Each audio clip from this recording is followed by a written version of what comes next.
Selamat pagi semuanya. Izin memperkenalkan diri, nama saya Kristiandi Putra dengan NPM 2478247. Pada kesempatan UTS kali ini, saya akan mempresentasikan materi mengenai manajemen proyek TI atau teknologi informasi dengan fokus pada kerangka kerja dan implementasi proyek. Mungkin untuk mempermudah pemahaman saya akan menggunakan studi kasus berupa digitalisasi layanan akademik kampus, yaitu bagaimana sebuah layanan yang awalnya serba manual dapat kita transformasikan menjadi sistem digital, jadi lebih cepat, transparan, dan mudah dipantau. Sebelum kita masuk ke pembahasan inti, izinkan saya untuk menyampaikan garis besar alur presentasi hari ini. Kita masuk ke pembahasan kedua, yaitu agenda pembahasan. Nah, yang pertama, kita bisa melihat dari pembahasan. Di sini saya akan bagi menjadi beberapa bagian utama ya.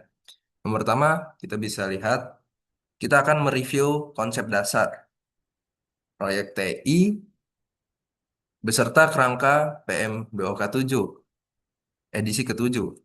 Lalu, masuk ke aspek perencanaan, yaitu integrasi, lalu menentukan scape, dan WBS. Setelah itu, akan membahas manajemen waktu dengan menggunakan Gantt charts dan critical path.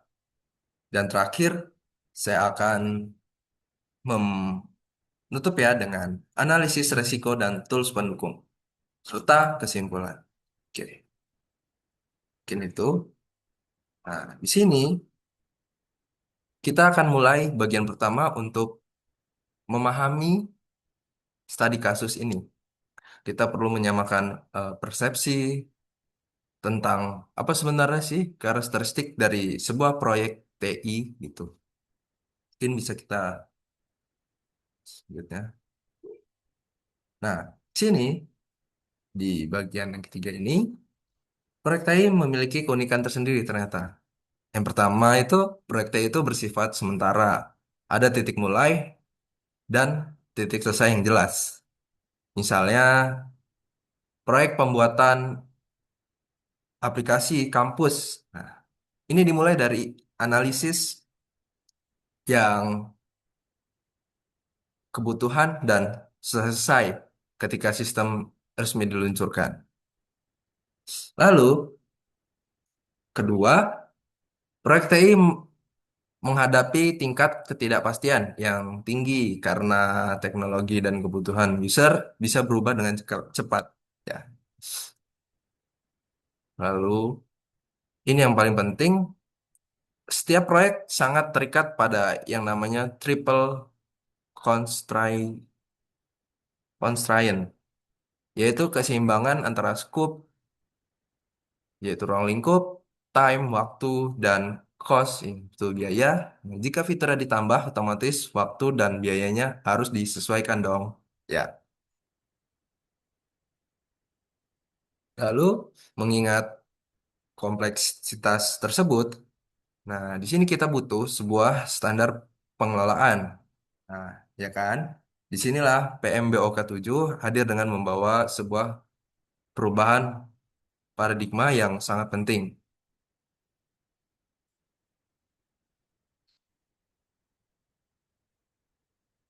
Dalam PMBOK 7 value delivery ini, fokus utama pengelolaan proyek telah bergeser. Tidak lagi sekedar mengejar output, melainkan mengejar value atau suatu nilai. Nah, kita bisa lihat di sini, contohnya dalam proyek yang telah kita buat tadi, kampus kita, deliverable atau outputnya adalah aplikasi berhasil dibuat. Tapi itu belum cukup ya. Jadi aplikasi tersebut ini harus benar-benar launching gitu, digunakan oleh mahasiswa. Nah, ini disebut outcome. Ketika sudah digunakan oleh mahasiswa, proses administrasi menjadi lebih cepat. Ini artinya benefit, oh ada untungnya.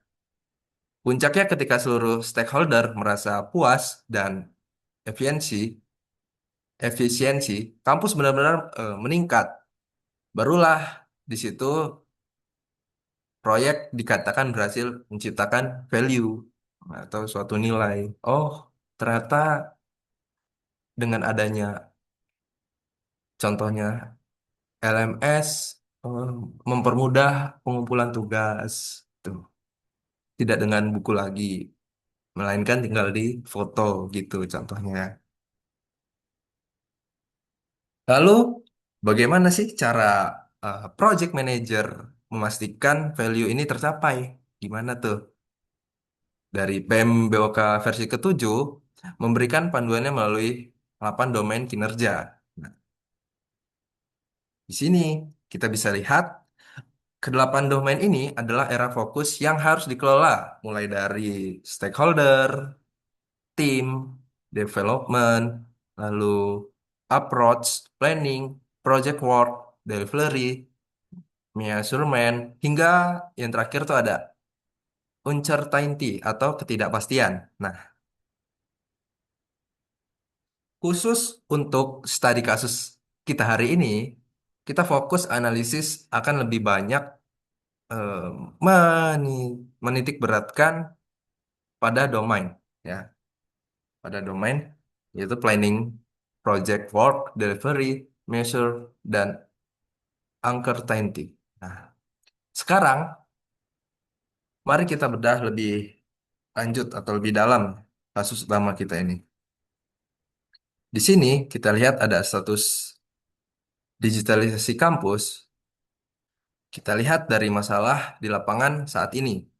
Layanan surat menyurat akademik di kampus masih dilakukan secara manual. Contohnya, mahasiswa harus datang ke loket, diproses validasi, lalu lambat lah. Terus parahnya lagi, status pengujian ini mungkin sangat susah dipantau ya. Sebagai solusinya, proyek ini akan membangun sebuah seperti aplikasi portai layanan akademik terintegrasi. Semua proses dari pengajuan hingga validasi akan digitalkan agar solusi ini bisa dieksekusi dengan terstruktur, terarah. Langkah pertama yang harus dilakukan oleh seseorang project manager adalah melakukan manajemen integritasi. Manajemen integritasi ibaratnya seperti lem ya, yang menyatukan seluruh elemen proyek yang terpisah-pisah gitu. Semuanya diawali dengan project charter sebagai dokumen resmi, dimulainya proyek, lalu dia akan menjabarkan ke dalam project management plan.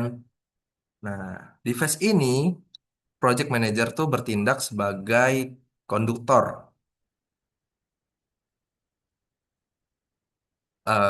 konduktor utama yang memastikan bahwa jadwal, anggaran, fitur, dan tim tetap berjalan selaras gitu, sama-sama dengan tujuan strategis kampus gitu.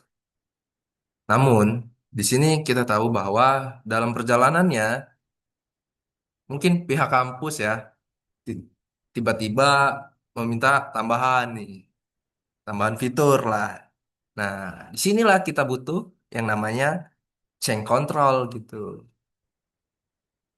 Nah, change control ini dia digunakan untuk mengendalikan perubahan proyek secara sistematis. Permintaan fitur tambahan ini di tengah jalan nih. Contohnya nih, misalnya project udah mau hampir jadi, tinggal dipublis saja. Tiba-tiba dia dari pihak kampus nih mau minta tambahan. Mas, ini webnya kurang fitur untuk mahasiswa. Coba bisa nggak ditambahin sedikit? Nah, itu udah pertengahan, udah di tengah-tengah lah pokoknya. Nah, permintaan fitur itu ya di tengah-tengah jalan itulah ya,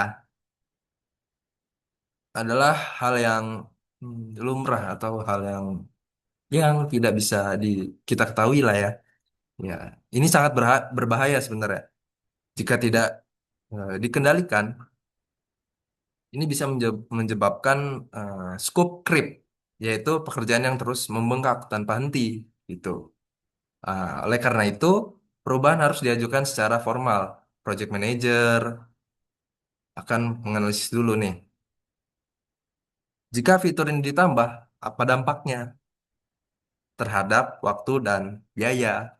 Jika disetujui oleh sponsor, nah disitulah barulah fitur kita kerjakan gitu. Untuk mencegah hal tersebut, sejak awal proyek kita harus memagari batasan pengerjaan dengan sangat jelas melalui manajemen scope ya. Nah, kita lihat sini manajemen scope ruang lingkup. Apa sih manajemen scope itu? Jadi manajemen scope adalah seni untuk mengatakan iya pada hal yang penting dan dengan tegas mengatakan tidak pada hal yang berada di luar batas kesepakatan. Oke, paham ya? Scope yang jelas akan mendefinisikan apa saja deliverable utama dan menjaga tim agar tidak terdistraksi mengerjakan fitur yang tidak relevan. Jadi, misalnya si admin, misalnya kita sudah mengerjakan semua fitur, ada pilihan beberapa fitur. Cuma yang lebih penting ini ternyata fitur A. Kita malah mengerjakan fitur yang seharusnya belum dikerjakan, misalnya fitur D gitu. Nah, lalu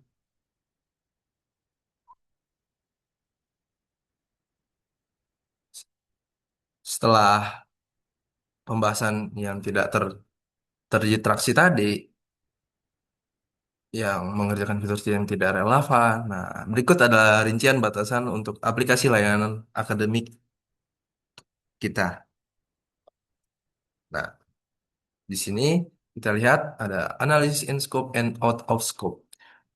Yang termasuk dalam proyek in scope adalah sistem login, lalu modul pengajuan surat, akademik, lalu dashboard untuk admin, serta sistem notifikasi otomatis ke mahasiswa. Ini hanya fokus untuk kita ya. Sedangkan yang tidak termasuk atau out of scope adalah integrasi pembayaran UKT, modul learning, atau absensi kelas. Nah, fitur-fitur ini mungkin bagus, tapi kita kecualian dari proyek ini agar target tidak meleset dari waktu yang telah disusun. Setelah batasannya jelas, pekerjaan tersebut kita pecah menjadi bagian yang lebih kecil melalui WBS. Nah, di sini apa sih WBS itu? Works Breakdown Structure. Nah, lewat WBS ini, proyek yang besar kita turunkan menjadi 5 fase yang manageable, mudah dikelola, phase 1 analisis kebutuhan, phase 2 desain, UI UX, dan struktur database, phase 3 arsitektur. Proses coding, lalu front-end dan back-end, phase 4 testing internal dan buat oleh pengguna, phase 5 release deployment dan pelatihan pengguna. Nah, fungsi utama WBS ini adalah mempermudah kita dalam berbagai membagi, berbagi, berbagi tugas ke anggota tim dan memonitor progres harian. Dari BBS inilah kita bisa menentukan estimasi dan manajemen waktu pengerjaannya. Kapan sih selesainya? Oh, kira-kira segini. Oh, kira-kira lebih cepat, lebih baik selesai gitu.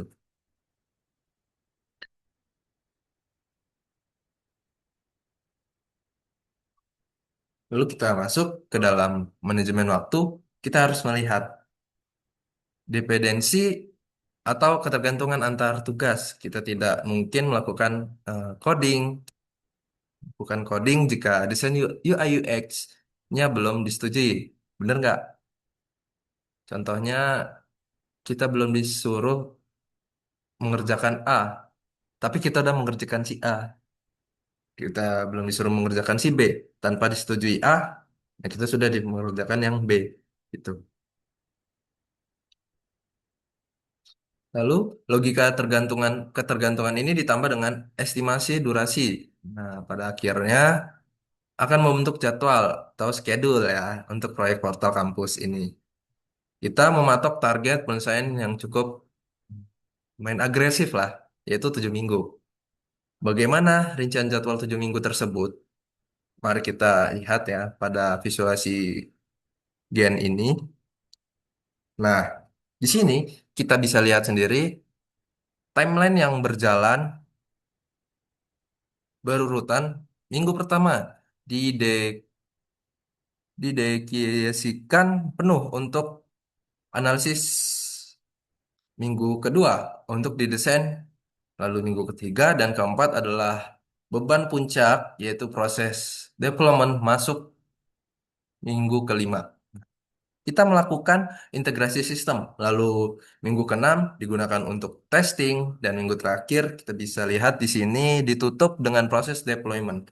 Gen cards ini sangat praktis untuk mengomunikasikan progres kepada dosen maupun pihak kampus gitu. Kan bisa lihat minggu satu, minggu dua, minggu tiga, empat, minggu lima, minggu enam, minggu tujuh, 25. Kurang lebih seperti itu ya. Lalu kita lanjut dari antara jadwal ini, ada jalur yang kritis yang pantang untuk tertunda sedikit pun ya. Nah, di sini kita lihat jalur kritis atau critical path adalah rangkaian aktivitas yang memiliki nilai kelonggaran waktu atau float sama dengan nol gitu. Nah, dalam proyek ini, aktivitas pengembangan backend dan fast testing berada tepat di jalur kritis ini. Artinya, jika proses coding backend molor 1 hari aja nih, misalnya molor 1 hari, artinya proses coding eh, proses coding seluruh jadwal rilis aplikasinya nih di minggu ketujuh otomatis tertunda dong, terhambat karena si coding ini molor sehari gitu ya. Contohnya seperti itu. Nah, keterlambatan ini tentu adalah salah satu bentuk resiko ya. Risiko yang apa ya, sudah sangat wajar. Nah, maka dari itu, project manager harus proaktif menyiapkan matriks resikonya. Sini kita lihat matriks risiko dan mitigasi. Proyek yang baik bukanlah proyek yang tanpa masalah. Benar. Melainkan proyek yang sudah mengantisipasi masalah tersebut. Nah, itu benar. Misalnya, risiko perubahan kebutuhan mendadak. Mitigasinya jelas. Kita melakukan dokumen change, request formal. Nah, lalu ada risiko bug system yang fatal nih saat mau rilis. Mitigasinya kita wajibkan proses testing bertahap sejak awal dan QC yang ketat sebelum masa UAT, user experience test. Nah, benar. Tentu saja mengelola semua ini, kompleksitas tadi ini dari awal hingga risiko kita butuh bantuan teknologi. Benar, benar kita harus memang membutuhkan teknologi seperti AI gitu. Lalu kita masuk ke project management tools. Nah, Tim kami di sini mengusulkan penggunaan Trello atau Asana untuk manajemen tugas task manajemen. Nah, di sini MS Project untuk memantau Gantt chart, lalu Jira ini khusus untuk melacak bug, lalu isu tracking serta Figma ini untuk kolaborasi desain UI UX ya. Semua tools ini memastikan kolaborasi tim tetap transparan dan efisien. Mungkin oh ya sudah habis. Sebagai penutup di sini saya ingin menyimpulkan ya bahwa keberhasilan proyek TI ini sangat berpengaruh, sangat bergantung lah pada keseimbangan antara integrasi scope, integrasi terus scope yang jelas untuk menjaga scope creep serta pengalaman waktu yang disiplin. Nah, di sini juga kita tahu ya itu pendekatan BOM BOK versi 7 ini mengajarkan satu prinsip penting ya. Sebuah proyek TI dikatakan berhasil bukan hanya karena ia selesai tepat waktu, tapi karena sistem tersebut benar-benar digunakan dan mampu memberikan value atau nilai nyata bagi kemajuan aktivitas akademi. Nah, tuh demikian mungkin ya. Saya tutup saja ya presentasi pada hari ini untuk mengambil nilai UTS. Jikalau masih banyak kekurangan dalam menyampaikan video ini, saya mohon maaf yang sebesar-besarnya. Saya ucapkan terima kasih.